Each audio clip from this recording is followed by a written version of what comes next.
a broadcast or a webinar, a live webinar, very, very powerful. Sunday, September 7th, you can register with a link somewhere in this video, regardless of where you're watching us. But today I want to interview my number one student in the world, on top of more than 1,000 people in 69 countries, my daughter, Talmer-Marie Ogandaga, and we're going to talk about books and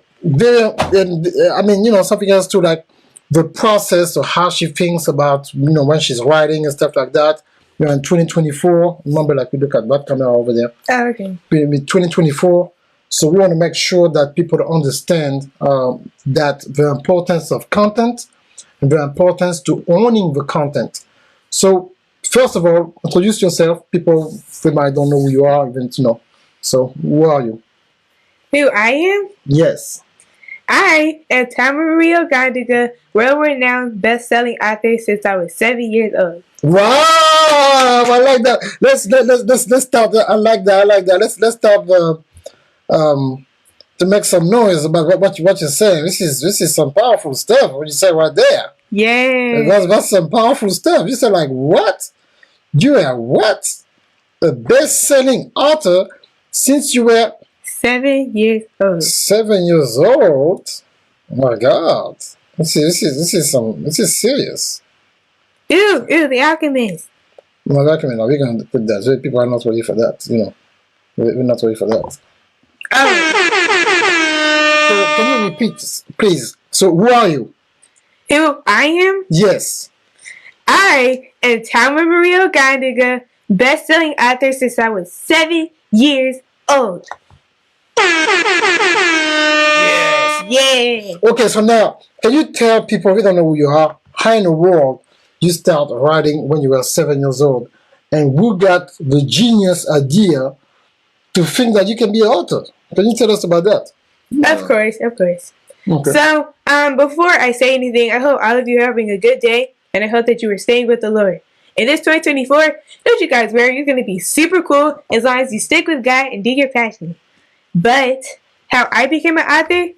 Well, it all started with a teddy bear that I had. Like, I found my talent when I was 4 years old. I wrote a little note explaining why they should get my stuff back when they took it away when I was on punishment.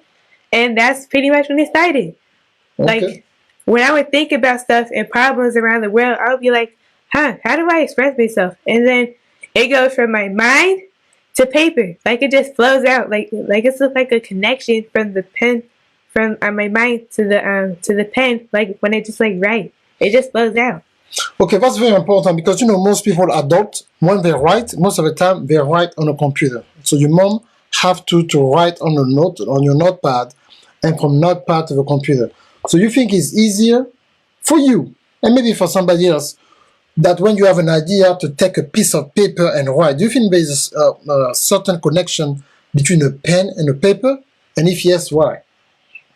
Well, I believe that yes, because with the pen and paper, you can write a whole book.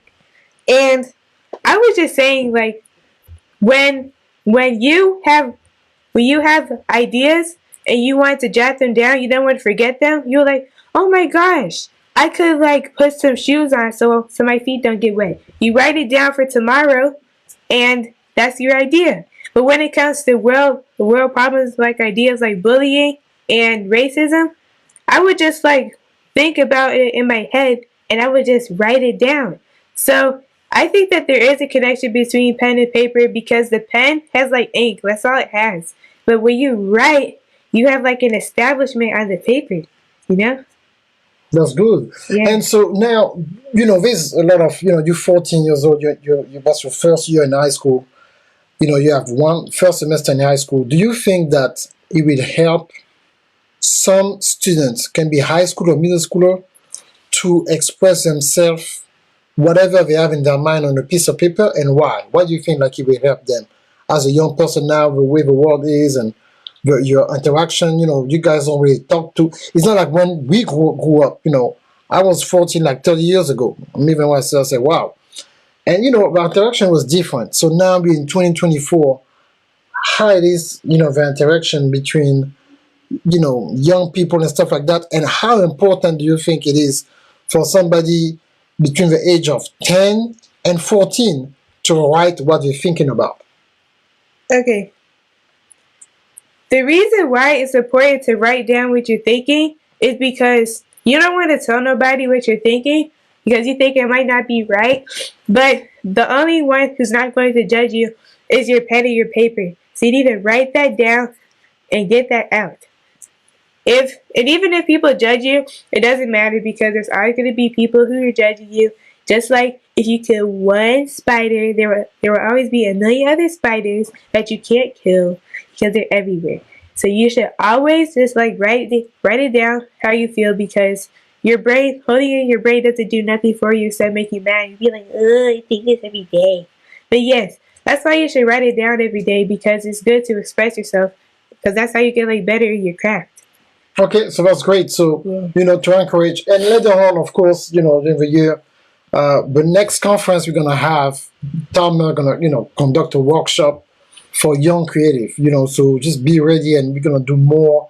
It's going to be more in that podcast with me. And so sometimes I'm going to be by myself. Sometimes it's going to be with Danita, my spouse, and I'm going to have a virtual, invitation because I have clients from everywhere. So most people are not going to be able to fly into Atlanta, but we have technology where we can invite them in and they can partake to the conversation about Reformation Leadership.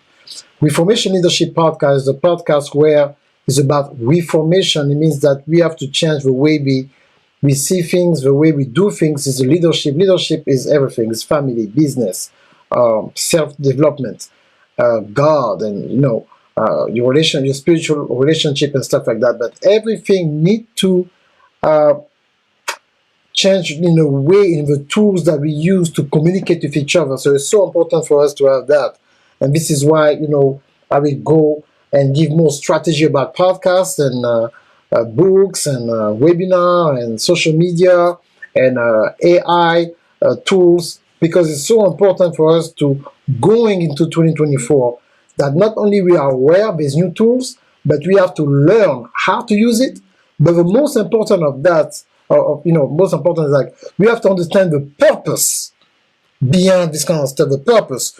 You've been traveling with me in some countries and with your mom. You remember when we went to Belgium and people walk up to you and you remember like the first time we got out of the cab, somebody screamed, "Welcome to Belgium, Coach Darcy!" Remember? Yeah. As soon as we get out of the cab, it's like, woo! So you saw with your own eyes the global impact that what we're doing here from the studio, from this house. You see when we went to Gabon and people buying your book, and when we went to Paris a couple of times and people buying your books. So the importance. Can you tell, for people who never really been overseas, that the importance that what we are doing here on the internet, how it translated all around the world, and never think that you just do something here. Like, how many times I show you a picture of a kid you don't know in some countries holding your book? Like, what? So, can you explain the importance? Because they need to come to the webinar, but they need to understand the purpose and the importance to have your content in multiple languages around the world, because you do.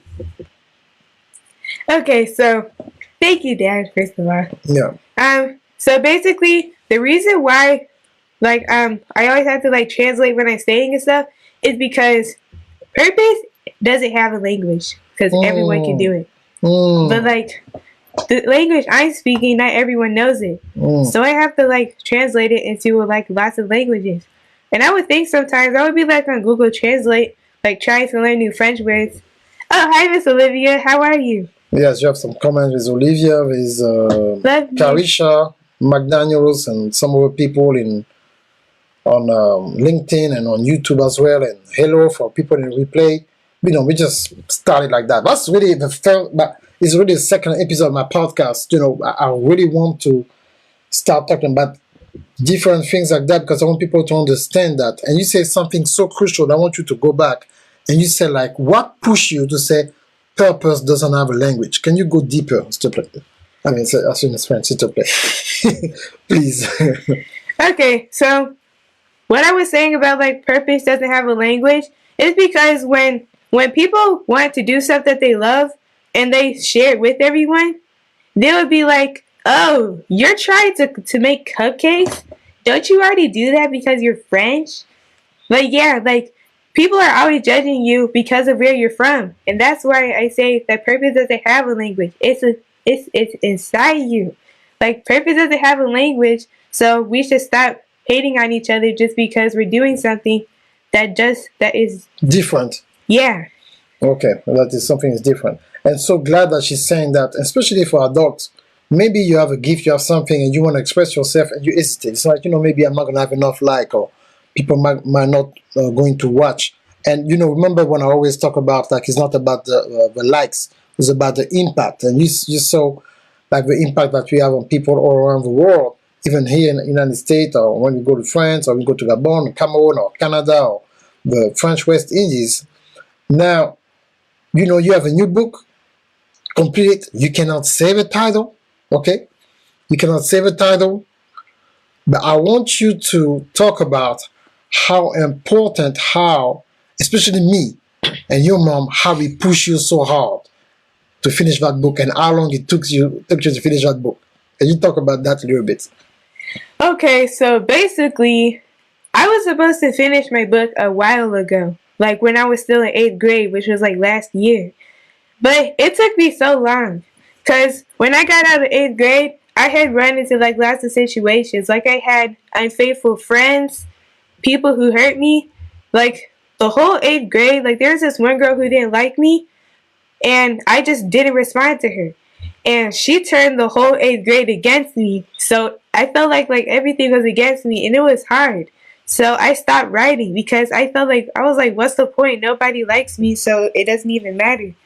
But then, and sometimes I would just like cry and stuff, and I would be like, what am I going to do with stuff? Because I love writing, but I don't want to because I don't want people to hurt me. Because I just had like a lot of friends that I lost. Like even now, I don't have that much friends. I don't have as much friends. Some people might be popular, but I'm not popular. Like I only have like 3 friends in my school right now. But it took me a while to finish my book because it was like a healing process from when I was transitioning to middle school and to high school, like learning like my self-worth and self-improvement. And my mom came to me and she said, "Tally, you have to write this book." I have the chance to write the book many times. Like if I wanted to, the book would be out by like, I don't know, like 2023 at least, like 23, like last September, right? And the truth is that I was getting too self-conscious about my writing, because the thing that people will do to you, sometimes you'll do it to yourself. Like some people will be like, "What are you even talking about, Talmer? Your stuff makes 0 sense." And I would just look at my writing, and if I saw something that didn't make sense, I wouldn't type it.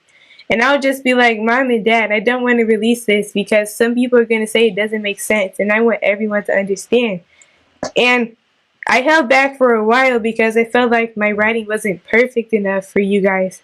Because I love you guys. I want you guys to love me. I want to love you. So, but I felt like my writing wasn't perfect enough, so that's why I didn't finish it for a while.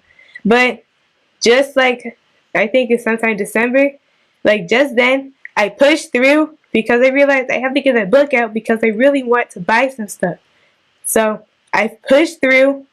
I finished my book, which you guys will see soon, because I realized that nothing is perfect. Nothing is perfect here, like literally nothing. The only thing that's perfect is God and Jesus, and not me. It's so powerful. I want you to hear from the child, because like sometimes when I talk, some people think that, I mean, even my daughter, I feel like, I know that you look at me like I'm some alien. I mean, it's stuff like I do videos or how long I spend in the office. So it seems like when I talk to people sometimes, they look at me like I'm an alien, or it's so easy for Coach Darcy what he's talking about. So I want them to hear from you, to the way we push, the way I push myself, the way my spouse push herself. That's the same way we push our daughter. Because it's not about, it would be so easy. She asked me a lot of stuff. It would be so easy for me just to give it to her. I said, no, I'm not going to give it to you. I want you to learn the power of discipline, the power of pushing through. And I believe that sometimes we want to help our kids, but I believe we handicap our kids. And I want her to know it's possible.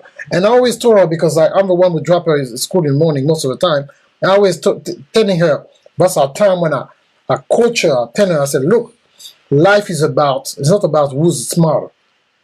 Life is about the one person who got the idea and the power to be consistent enough to see that idea come true. I believe that I already told you that most people are smart. But the separation between everybody and the high achievers is the people who stick to the plan regardless of what's going on, regardless of the challenges. You see, your dad is, sometimes you saw me, how many times you saw me like, in the office and you come in the morning and you said, oh, Dad, you were in the office all night? You can't even count how many times I did that. But that's how I was able to produce things. But now, guess what? You have it. How many times you saw your mom going to her office at 3 o'clock in the morning or 4 o'clock in the morning? You cannot count. 1 billion times. Exactly. So now we want to translate that work ethic to you. And the reason why I'm doing that reformation podcast, I want people to understand it's not just about strategy, it's not just about that, it's about learning how to push through. When God puts something in you guys, push through it. And the reason why I'm doing that webinar is going to be in English only on Sunday at 8:30 is because I want people to understand that how is so important. And again, I know you're tired, but like what I say, you're tired already. But like I say, yeah, we are here, so you cannot just do it like. I'm not tired. It's just when I yawn, my eyes cube. Yeah, but like when you I see that you're back to front. So, nah. So you remember we are TV. We are TV. So it's so important. And what I teach guys, that's what I live. So I don't want you to think like it's just like a marketing webinar. Even if I'm going to market my coaching program for the year, I want you to come and learn. And I believe that I will have a special guest on my webinar. We're going to talk about different aspects of content monetization and content creation. I don't want you to think that when you come online, you have to post and hope. I want you to post from a purpose. I want you to create from a purpose. I want you to think about helping maximum people with a purpose beyond and understand that's a God-given gift. And I don't want you to be spiritually or intellectually constipated. Like you cannot come out with what you have because you don't understand how to utilize the tools that we have, artificial intelligence, to be able to put your product out and develop a system. And that system will work for you, and you're not going to have to just depend on somebody to like you to produce, but it's going to come from the inside. And there's people in the world who need to hear your voice. And so it's not like the way it used to be complicated to be technical. Now there's so many tools where you don't have to be technical. So you're going to hear more from us, more from Talmer and I, and more from myself, more from Danita. I finally have my website in English, reformationleadership.com. It's like, 75% complete, but enough for you to go there and to have an idea of what you're about. I'm about to add way more things to it, but it's enough for you to go there and register. And of course, if you haven't got my book yet before you come to America, you better, go get it and understand my story. I have the English and the French version. So do what you have to do. It's instant download. Don't need to go to Amazon. And that's something I'm going to talk about too. How it's important. It's good to have your book on Amazon, but it's not enough. Okay, it's not enough. You need to be able to have, to be able to sell your book somewhere else. So thank you so much. What we're going to do, we're going to take 2 questions. I don't know who's there. We're going to take 2 questions. So if somebody have a question for me or for Talmer, and then we're gonna go, because I believe I can hear Ogo. I believe Ogo may be looking for you or something. Yeah. Yeah, that's my 6-year-old son. So my little man. Yeah. So if you have any questions, put it in the chat. If not, we're gonna go. Yeah, Q&A, bring it on. Yeah, so just we can answer some questions. Do not hesitate. Feel free to ask questions. No. But if not, I'm gonna go to bed. Okay, guys. So what we're gonna do? What we're gonna do? You know what we're gonna do? We're gonna play a little 30 seconds. Let people write. You know, sometimes it takes time for people to write. That 30-second The first song? outro. You have a song that you like. Yeah. That they will like too. And then after that, if nobody wrote something in the chat, we're gonna go. Okay? Oh, the outro music? Yeah. Oh, okay. Oh, there's one.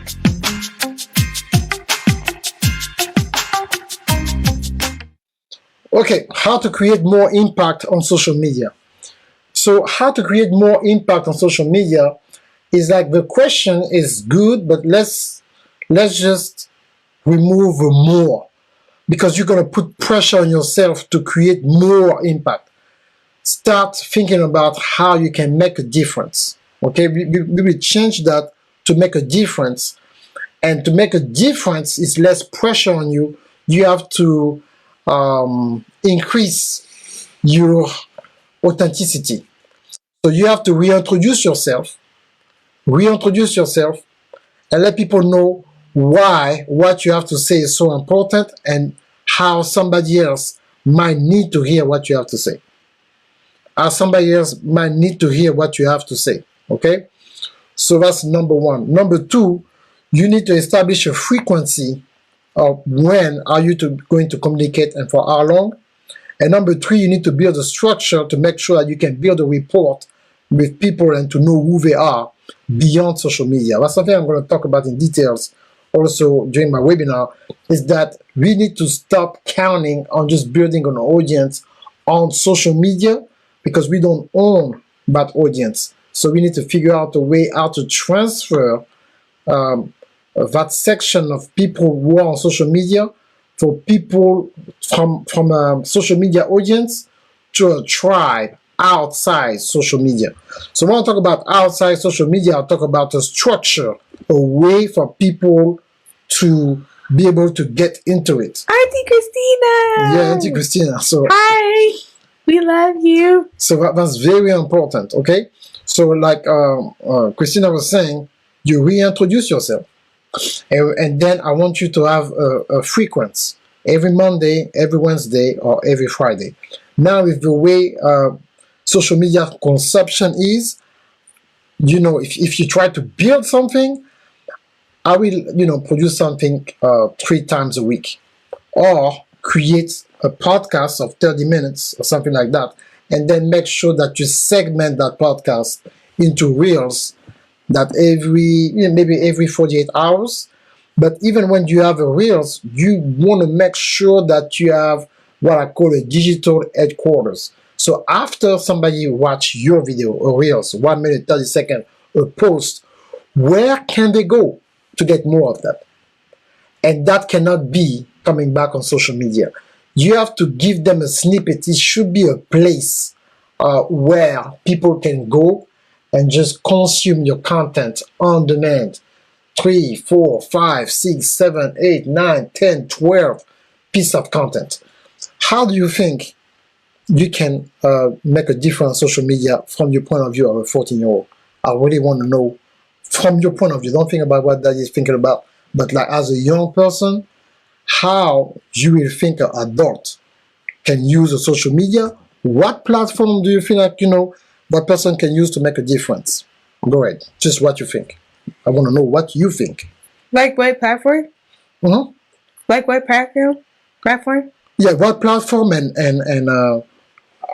what they need to use to have impact as a 14-year-old. I'm 45, you're 14, so I want you to know, as you, that's me, the corporate mind and stuff like that, but you, as a 14-year-old, how you can tell an adult how to have an impact on social media. That's your world more than us. Love you too. I'm Auntie Christina. So basically what I think to like create more of an impact on social media, stop following trends. Hmm. Because everyone does them. Like, even if you don't mean to, you do them because that's just like a default mind. Oh, if I do this, then people will pay attention to my videos. Because, like, if you don't do trends, you're the trend. Because, like, people will pay more attention to you because you're doing stuff that's not, like, the same as everyone else. Like, you see people dumping water on their head, you'll be like, oh, if I dump water on my head and put the link on the video, then that's not following the trend. That's doing what I'm doing. No, you need to do something that no one has done, and that's how people pay attention to you. Nobody's gonna care if you keep doing the same trend as everyone. You're just a part of that huge army of clones. You need to stop following trends and do your own thing. Wow, the huge army of clones. I never heard that before. An army of clones. Wow. So, wow, it's powerful. Now, what platform a person needs to use? Writing content, pictures, or videos, and where? Okay, so I prefer like the two most go-to platforms. I would say maybe Instagram, because everyone's on Instagram. Maybe even TikTok, because people vibe with TikTok all the time. I would say the best one is TikTok, because you could play around a little bit, have fun, create your own trend. But when you get all serious and professional, you need to go on YouTube. That's just me. Wow. I mean, you know, I'm so happy. I'm so speechless. So you've been listening to my stuff. Okay. So, I mean, I'm impressed. Okay. Yeah, you're super ready. You're super ready. She's super ready. She's super ready. Yeah, we're going to do more of that. Yeah, give me 5. Yeah. Flip. We're doing this on live. Hold on. Oh, it's so fast. It's so fast. So, usually she always beats me because we're so close. We're going to do that, after camera. But guys, I'm so happy. Don't do my video. What you want to do? You want to do a video? You not convinced? No, he said that you want to do a video. No, you cannot come on live. I'm going to come on live. He said you want to do a video. You want to do a video? Hi. You want to do a video? Hi, girl. Say hi. Hi. You want to do your video too, go? Yes. Okay. You see, everybody want to do video now. So it's time for us to go. We have fun. Click on the link below, and we see you Sunday, January 7 at 8. You guys are beautiful. We love you. We love you so much. Bye. Bye. Inside. Good night.